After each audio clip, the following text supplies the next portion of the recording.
भगवते वासुदेवाय। आदरणीय भक्तजनों, सादर प्रणाम। हम आज आपको प्रवर्तनी एकादशी भाद्रपद शुक्ल पक्ष में जो पड़ती है उसकी कथा को सुनाएंगे। भक्तजनों, कभी कभी एकादशी तिथि क्षय हो जाती है, तो जब क्षय हो जाती है तो ऐसे में जो अब विद्वान लोग हैं, जो ज्योतिषी के जानकार हैं, उनसे पूछ करके ही व्रत करना चाहिए कि किस दिन हमको व्रत करना है। कभी कभी ऐसा समय आ जाता है, तिथि आगे पीछे हो जाती है। भक्तजनों, एकादशी का व्रत सभी को करना चाहिए। श्री भगवान कहते हैं कि एकादशी के व्रत को 8 साल की अवस्था से 80 साल की अवस्था तक सभी मनुष्यों को करना चाहिए। इस व्रत में अन्न हर प्रकार से त्याज्य है, यानी अन्न नहीं खाना चाहिए, क्योंकि उस दिन अन्न में सभी प्रकार की बीमारियां, व्याधि, रोग, पाप आकर के बैठ जाते हैं। इसलिए एकादशी का व्रत जरूर करना चाहिए और उस दिन अन्न का त्याग करना चाहिए। और इससे एक और बहुत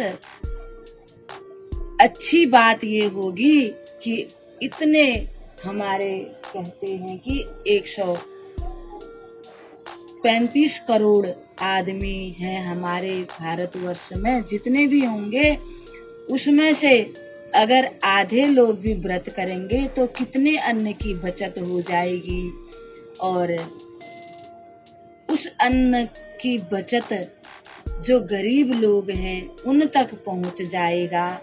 अगर कोई बहुत गरीब है, ब्राह्मण को दान नहीं दे सकता, और एकादशी का व्रत करके उस अन्न को अगर वह दान कर देते हैं तो उसको कितना पुण्य प्राप्त होगा। क्योंकि संत जन कहते हैं कि सबसे बड़ा दान है अन्न का दान। इसलिए एकादशी का व्रत अवश्य करना चाहिए। उस दिन दशमी के दिन से ही व्रत लागू हो जाता है। हो सके तो दशमी के दिन रात्रि का भोजन नहीं करना चाहिए। अब हम कथा में प्रवेश करते हैं। बोल श्री धर्मराज युधिष्ठिर महाराज की जय, जुगल जोड़ी सरकार की जय। धर्मराज युधिष्ठिर ने भगवान वासुदेव से कहा कि हे वासुदेव श्री कृष्ण, जो ये भाद्रपद शुक्ल पक्ष की एकादशी है, इसका क्या नाम है, इसका व्रत कैसे करना चाहिए, इस व्रत को करने से किस फल की प्राप्ति होती है, ये सब मैं जानना चाहता हूँ।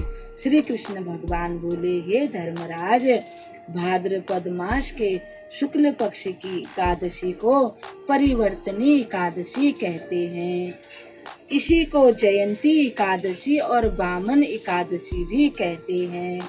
इसका परिवर्तनी नाम इस आधार पर पड़ा है कि इस दिन शयन करते हुए विष्णु भगवान करवट बदलते हैं, और इस दिन से बहुत कुछ बदल जाता है। जैसे शरद ऋतु लग जाती है, बारिश कम होने लगती है, फसल पकने लगती है, बहुत कुछ परिवर्तन आ जाता है इस प्रकृति में।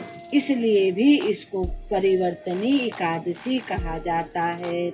इस दिन भगवान की पूजा यानी वामन भगवान की पूजा करने का विशेष प्रावधान है, और वामन भगवान की पूजा करने से, व्रत रखने से, उनका ध्यान करने से मनुष्य को सभी प्रकार के फलों की प्राप्ति हो जाती है और उनका कल्याण हो जाता है। उनके सभी प्रकार के पाप नष्ट हो जाते हैं और उनकी सभी मनोकामना पूर्ण हो जाती है। अब मैं इस एकादशी से संबंधित तुमको एक कथा सुनाता हूँ। इस एकादशी का व्रत करने से वाजपेयी यज्ञ का फल मिलता है और यही नहीं, उससे भी कई अधिक फल प्राप्त होता है। भगवान वामन की पूजा जो करते हैं उनको तीनों देवताओं यानी श्री ब्रह्मा जी, श्री विष्णु जी और श्री शिव जी की पूजा का फल भी प्राप्त हो जाता है। जो व्यक्ति इस व्रत को कर लेते हैं उनके लिए कुछ भी करने को शेष नहीं रह जाता है। अब यह व्रत इतना महत्व रखता है, एकादशी का व्रत। अब आप सोच लीजिए आपको क्या करना है। इस एकादशी को करवट बदलने की बात सुनकर युधिष्ठिर ने श्री कृष्ण से पूछा, हे भगवान, मैं यह जानना चाहता हूँ कि भगवान किस प्रकार शयन करते हैं और करवट बदलते हैं। मैं यह भी जानना चाहता हूँ कि उन्होंने राजा बलि को क्यों बांधा और बोने का रूप बनाकर क्या लीलाएं की, ये सब बताने की कृपा कीजिए। संसारी मनुष्यों को क्या करना चाहिए, यह भी मैं जानना चाहता हूँ। श्री कृष्ण भगवान बोले, कुंती नंदन, अब मैं इस एकादशी से संबंधित सब पापों का नाश करने वाली कथा सुना रहा हूँ। ध्यान पूर्वक सुनो। बलि नाम का एक दानव था जो कि श्री प्रहलाद जी का पौत्र था। भगवान का भक्त था, साथ ही दानी, सत्यवादी और ब्राह्मणों की सेवा करने वाला था। सदा यज्ञ और तपस्या करता रहता था।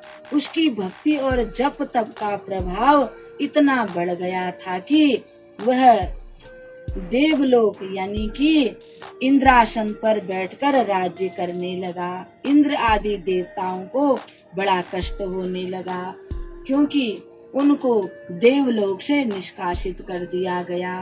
वे बड़े दुखी होकर भगवान के पास गए, यानी भगवान विष्णु की शरण में गए और अपनी सारी समस्या बताई।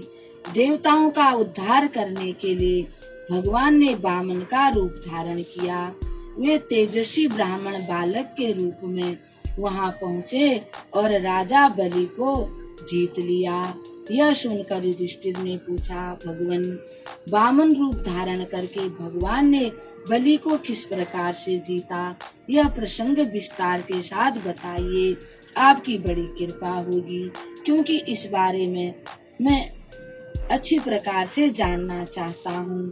भगवान श्री कृष्ण ने कहा, राजन, भगवान वामन का रूप बनाकर बलि के पास गए और बोले, राजन, मुझे 3 पग पृथ्वी का दान कर दें। यदि आप ऐसा कर देंगे तो आपको 3 लोक दान करने का फल मिलेगा।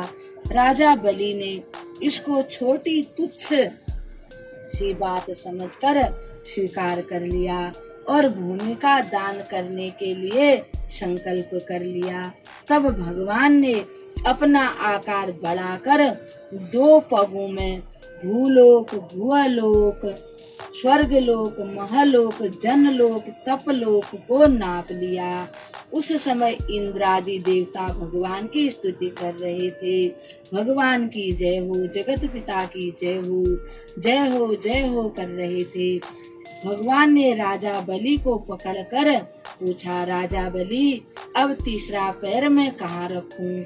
यह सुनकर राजा बलि ने अपना सिर झुका दिया।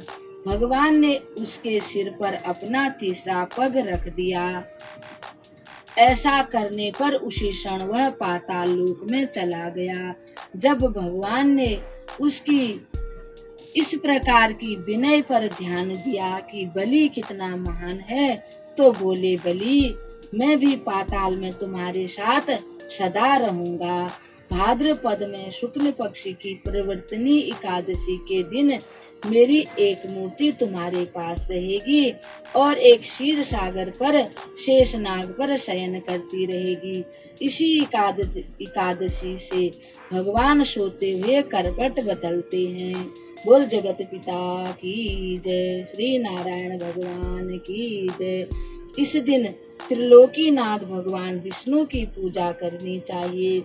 इसमें चावल और दही के साथ चांदी का दान करना चाहिए। रात्रि जागरण भी करना चाहिए। इस प्रकार इस एकादशी का व्रत करने से मनुष्यों के सभी पापों का नाश हो जाता है और उसे स्वर्ग लोक की प्राप्ति हो जाती है। उसे लोक और परलोक में दोनों जगह यश प्राप्त होता है। जो कोई भी एकादशी का व्रत करेगा और भगवान की कथा सुनेगा, रात्रि जागरण करेगा, उसके सभी मनोरथ यानी सभी प्रकार की मनोकामना पूर्ण हो करके उसका इहलोक में भी कल्याण होगा और परलोक में भी। परिवर्तनी एकादशी में वामन भगवान की पूजा होती है। आहार ककड़ी का लिया जाता है। ओम श्री परमात्मने नमः। ओम नमो भगवते वासुदेवाय। ओम नमो भगवते वासुदेवाय। ओम नमो भगवते वासुदेवाय। आदरणीय भक्तजनों, सादर प्रणाम। अब हम अगली एकादशी को आपसे मिलेंगे, तब तक के लिए हम आपको प्रणाम करते हैं।